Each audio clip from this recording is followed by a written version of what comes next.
equals does your device need fixing? We offer a free diagnosis. We pick up and deliver right to your door, no calls or travel needed. We send you a quote before repairing, and only go ahead if you approve it. Easy, transparent, and professional. Link in description. To start, gather your tools, a heat gun, a plastic spudger, and a T5 torque screwdriver. First, heat the edges of the Surface Pro 5 to soften the adhesive. Carefully use the spudger to pry open the device. Be gentle to avoid damaging the screen. Once open, locate the battery. You'll see several screws holding it in place.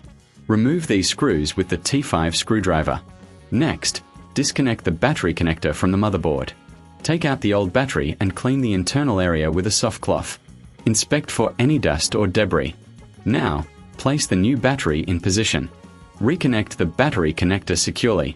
Before sealing the device, ensure everything is in order. Close the Surface Pro 5 and press down firmly to reattach the adhesive. If you need assistance, remember we offer professional diagnosis without obligation.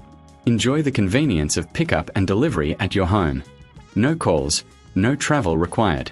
Get a quote before repair to know the costs upfront. Does your device need fixing? We offer a free diagnosis. We pick up and deliver right to your door, no calls or travel needed. We send you a quote before repairing, and only go ahead if you approve it. Easy, transparent, and professional. Link in description.